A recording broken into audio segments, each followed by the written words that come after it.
Enquanto você não tornar o inconsciente consciente, ele dirigirá sua vida, e você chamará isso de destino. Carl Jung.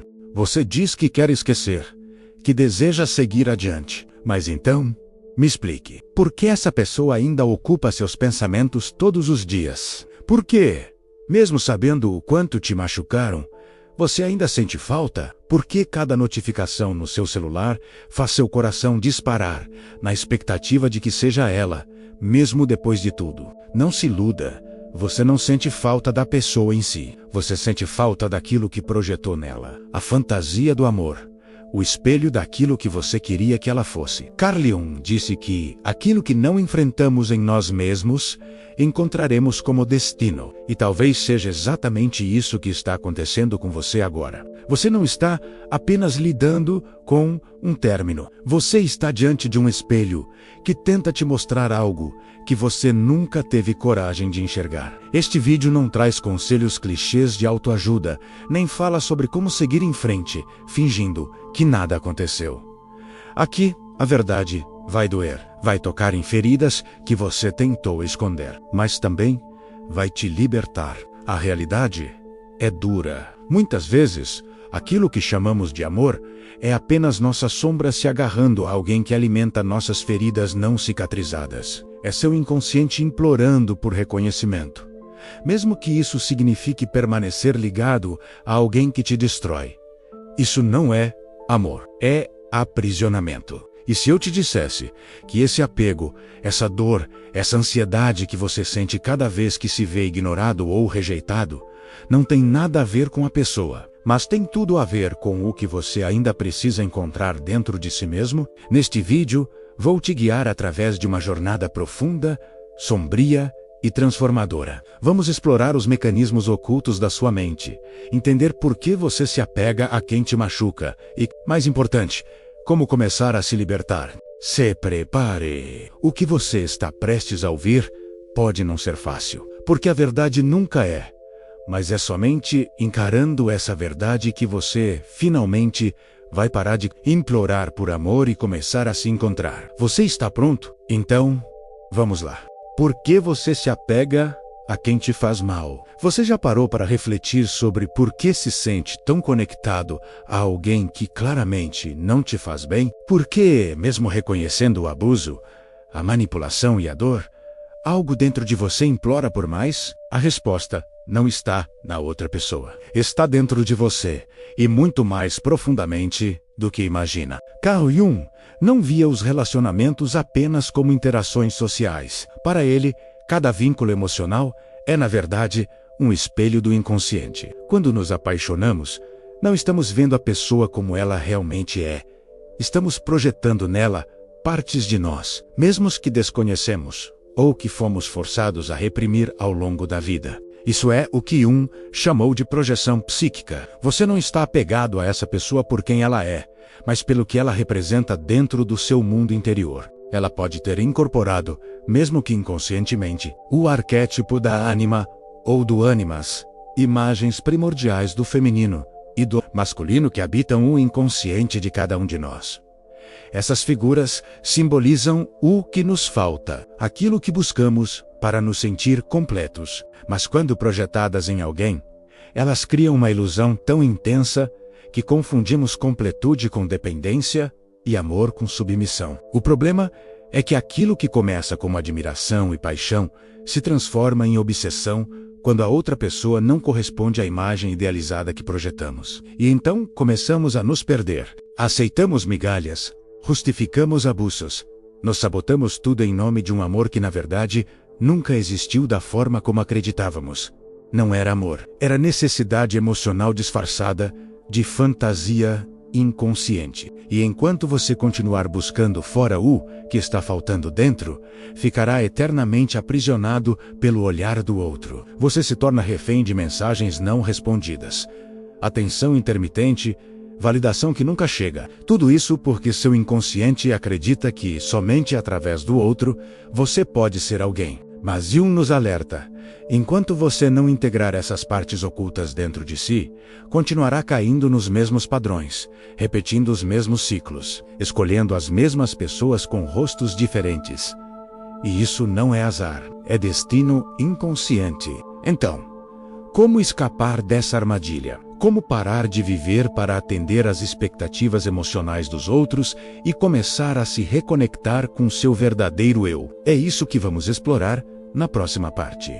A busca inconsciente por validação e o preço de trair a si mesmo. Se este conteúdo está fazendo sentido para você, clique no botão de inscrever-se. Obrigado pelo seu apoio. Você aprendeu cedo demais que precisava agradar para ser amado, que precisava ser bom, ser útil, ser desejável para merecer a presença de alguém. E assim, você construiu uma persona, uma máscara cuidadosamente elaborada para se encaixar nos desejos dos outros. Mas cada vez que você se molda às expectativas de outra pessoa, você se afasta um pouco mais de quem realmente é. Carl Jung chamou isso de persona. O personagem que criamos para sobreviver no mundo social é necessário, mas quando começamos a acreditar que somos apenas essa máscara, começamos a sufocar o eu, nosso verdadeiro eu. E é exatamente isso que acontece em relacionamentos marcados pela dependência emocional. Você diminui sua luz para manter a outra pessoa por perto. Você silencia seus desejos, suas dores, sua essência, apenas para evitar a rejeição. O problema é que essa validação que você tanto busca no exterior, no olhar, no toque, na aprovação dos outros, nunca é suficiente, porque não importa o quanto a outra pessoa te diga que você é incrível, se no fundo você sente que está vivendo uma mentira, continuará se sentindo vazio. É como tentar saciar a fome com vento.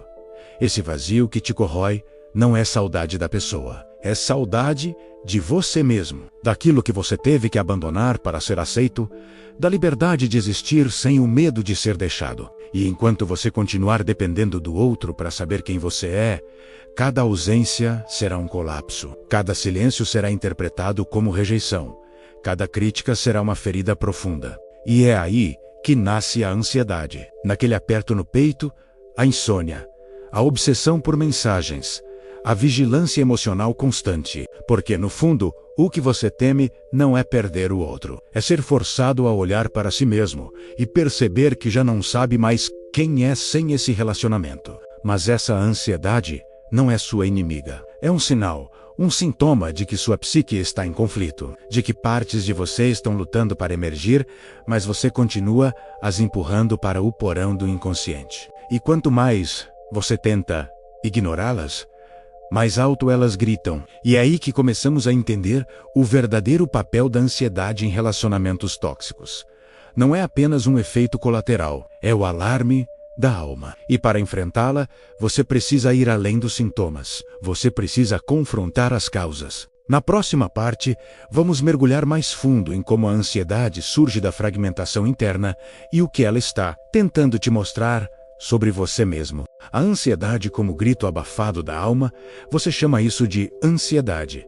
Mas na realidade, é o grito abafado de partes suas que foram esquecidas, rejeitadas, amputadas em nome do amor. É sua alma tentando te avisar que algo está errado, que você está vivendo uma mentira emocional, que o preço que está pagando para manter esse relacionamento é alto demais, e quem paga é seu verdadeiro eu. Carl Jung nos mostra que a psique humana é composta por múltiplas camadas, conscientes e inconscientes, que precisam estar em harmonia. Quando você sufoca quem você é para sustentar um relacionamento, essa harmonia se quebra. O que resta é uma divisão interna brutal, e essa divisão se manifesta como ansiedade. Não é apenas medo do abandono, é uma luta silenciosa entre o que você sente e o que você se permite sentir. Cada vez que você engole suas lágrimas para não incomodar, cada vez que diz estou bem quando na verdade está implodindo por dentro, você reforça essa divisão. E a ansiedade surge como um mecanismo de defesa da sua psique. É a tentativa inconsciente de recuperar o equilíbrio. É como se houvesse uma batalha acontecendo dentro de você. De um lado, o falso eu implorando por aceitação externa. Do outro, o verdadeiro eu, sufocado, clamando por autenticidade. Você sente um aperto no peito porque está tentando se encaixar num espaço que nunca foi feito para você. Sente o coração acelerado porque sua alma está correndo, fugindo de uma vida que não lhe pertence. Sente o medo constante de perder o outro, porque no fundo já perdeu a si mesmo. E essa angústia não desaparece com uma mensagem respondida, um reencontro ou uma nova promessa. Porque o problema não está no outro, está na sua desconexão da sua própria essência. Enquanto você buscar fora o que só pode ser reconstruído dentro, a ansiedade será sua fiel companheira. Mas Jung nos ensina que essa fragmentação não é um fim, é um chamado, um convite para você se reintegrar, olhar para dentro, escutar o que essa angústia está tentando dizer e recuperar as partes que abandonou pelo caminho. E é aqui que entramos em uma das forças mais poderosas e perigosas do inconsciente: a sombra. Na próxima parte, vamos explorar como a sombra psicológica alimenta a repetição de padrões tóxicos e por que você continua escolhendo o que te destrói. Se você realmente quer ser livre, precisa estar preparado para encarar o que escondeu de si mesmo. A sombra. A força oculta que governa suas escolhas. Você pensa que escolhe conscientemente com quem se relaciona. Mas e se eu te dissesse que na maioria das vezes é a parte mais oculta da sua mente que toma essa decisão por você? Que não é você quem escolhe a dor. É sua sombra, aquela parte oculta negada, reprimida, mas que no silêncio do seu inconsciente ainda governa a sua vida. Carl Jung definiu a sombra como tudo aquilo que você não quer ser. Mas é tudo aquilo que a sociedade, seus pais, sua cultura disseram que era errado, feio, vergonhoso e que você, para ser aceito, enterrou no fundo da sua alma. Mas enterrar não é eliminar. O que você reprime se transforma em energia psíquica esperando por um palco. E sabe qual é o palco preferido da sombra? Os relacionamentos. Você atrai aquilo que espelha a sua sombra. E é por isso que, sem perceber, repete o mesmo ciclo com pessoas diferentes. Você muda o nome, muda o rosto, mas o padrão é o mesmo. Você se anula. O outro te machuca. Você se culpa, implora por migalhas e chama isso de amor. Isso não é azar. É destino moldado pela sua própria escuridão interna. Você se envolve com pessoas emocionalmente indisponíveis, com narcisistas, com manipuladores. Pergunte-se: o que esses relacionamentos revelam sobre o que você esconde de si mesmo? Talvez você negue sua raiva, seu desejo de ser visto, sua vontade de controle. E é por isso que se submete a alguém que personifica exatamente aquilo que você não ousa ser. A sombra se manifesta assim, projetando-se no outro. Você odeia neles o que não aceita em si. Ama neles o que abandonou em si. É um jogo cruel, mas necessário até que você encare o que esconde. Porque enquanto não reconhecer sua sombra, ela continuará atraindo situações que a reflitam para que finalmente você possa vê-la. Jung diz: aquilo a que você resiste, persiste. O que você aceita se transforma. Não basta fugir de relacionamentos tóxicos. Você precisa entender por que eles te atraem. E isso exige coragem. A coragem de olhar para dentro e admitir que parte do caos vem de você. Que você carrega feridas antigas, traumas não resolvidos, desejos reprimidos e que tudo isso precisa ser integrado, não ignorado. Mas então, como transformar essa sombra em força? Como interromper o ciclo de autossabotagem emocional e reconstruir o relacionamento mais importante da sua vida? O que você tem consigo mesmo? É isso que Jung chamou de processo de individuação. E na próxima parte, vamos mergulhar nesse caminho de retorno ao seu centro. Como a individuação pode ser o início da sua libertação emocional. O caminho da individuação, tornando-se quem você realmente é. Agora que você viu sua sombra, está pronto para começar a se curar?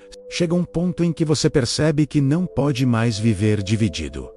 Não pode mais ser dois. O que mostra ao mundo e o que grita dentro de você. É exatamente nesse momento, quando a dor não cabe mais dentro, que o verdadeiro processo de cura começa. Para Carl Jung, este é o início da individuação. O processo psicológico pelo qual o indivíduo deixa de ser uma marionete de suas máscaras e feridas inconscientes e começa a se tornar quem realmente é. Mas não se engane, a individuação não é um caminho bonito ou leve. É um confronto. Você terá que encarar tudo o que evitou, suas inseguranças, seus traumas, seus padrões autodestrutivos. Terá que abrir os olhos para os jogos que você mesmo criou e aceitar que em muitos momentos foi cúmplice da dor que sofreu. Não porque quis sofrer, mas porque não sabia viver de outra forma. Porque sua identidade foi moldada pela ausência, pela necessidade de aprovação, pelo medo de ser rejeitado. A individuação começa no momento em que você para de perseguir quem não te vê e começa a olhar para si mesmo com honestidade brutal. Quando você questiona, por que me abandono tanto para manter o outro por perto? O que estou tentando compensar? Que parte de mim entrego cada vez que imploro por amor? Essas perguntas são dolorosas, mas são elas que rasgam o véu da ilusão. Nesse processo, você começa a recuperar as partes perdidas da sua alma. Cada limite que estabelece, cada vez que escolhe o silêncio em vez de implorar, cada vez que diz não em vez de ceder, você está dizendo sim ao seu eu mais profundo. Você está se libertando do falso eu que foi criado para agradar e construindo um novo eu, mais íntegro, mais completo, mais livre. E aqui está o ponto mais poderoso. Quando você se reconecta com seu centro, o outro deixa de ser sua salvação. Você não precisa mais ser aceito para se sentir digno. Não precisa mais implorar por afeto para se sentir completo. Porque você retorna para habitar seu próprio corpo, seu próprio espaço, sua própria verdade. Jung diz que a individuação é a realização do self, o núcleo de quem você é, livre das máscaras da persona e da tirania da sombra. Neste ponto que você percebe. Não precisa de quem te machuca para se sentir vivo. Só precisava se lembrar de que sua dor não define quem você é. É apenas um capítulo da sua história. Mas antes de concluir esta jornada, ainda falta um último passo. Libertação final, o desapego como renascimento. Entender o que tudo isso significa na prática. Como aplicar esse conhecimento no dia a dia. Como realmente romper esse vínculo com quem te machuca. E mais importante, como transformar esse rompimento em poder interno. Você chegou até aqui porque no fundo já sabia que algo precisava mudar. Talvez não soubesse nomear a dor. Talvez pensasse que era fraqueza, carência, dependência. Mas agora você entende que era o chamado da sua alma. Um grito silencioso dizendo que você aguentou demais, que sacrificou demais, que se afastou tanto de si mesmo que mal consegue mais se reconhecer no espelho. Desapegar não é esquecer, não é apagar memórias ou fingir que não doeu. É compreender, aceitar e libertar. É perceber que a pessoa que te machucou foi parte de um capítulo, mas não precisa estar presente nas próximas páginas. Que manter um vínculo com quem te destrói é como tentar atravessar o oceano arrastando uma âncora. Você vai afundar antes de chegar a qualquer lugar. E não se iluda. Desapegar dói. Romper laços invisíveis exige força, porque você não está apenas deixando alguém para trás. Está enterrando expectativas, fantasias, versões idealizadas, esperanças que nunca se materializaram. Mas essa dor é sagrada, porque é a dor do renascimento. É o luto necessário para que você volte para si mesmo, para que finalmente possa ocupar o espaço que antes era dominado pela ausência do outro. Você não precisa mais se diminuir para caber em relacionamentos apertados. Não precisa mais se moldar às expectativas de quem não enxerga sua essência. Chegou a hora de escolher a si mesmo, de se colocar em primeiro lugar, não por egoísmo, mas por integridade. Porque, enquanto você continuar tentando salvar laços quebrados, estará sempre se afastando da sua própria salvação. Carl Jung disse que o privilégio de uma vida inteira é se tornar quem você realmente é. E talvez essa seja a escolha mais corajosa que você pode fazer agora. Não tentar mudar o outro. Não tentar consertar o passado. Mas decidir com toda a firmeza da sua alma que você viverá a partir da sua verdade. Sem máscaras, sem correntes, sem repetir padrões que só te machucam. Então, me diga, do que você precisa se desapegar para finalmente se libertar? Escreva nos comentários. Use este espaço como um ritual de corte, um ato simbólico de libertação. Escreva como se estivesse dizendo isso para si mesmo, porque você está. E se esta mensagem te tocou, curta o vídeo e se inscreva no canal. Aqui você não encontrará respostas fáceis, mas encontrará verdades profundas que podem mudar o rumo da sua vida. E mais uma coisa, não pare por aqui. O próximo vídeo é tão importante quanto este. Pode trazer exatamente a peça que faltava para completar esse quebra-cabeça.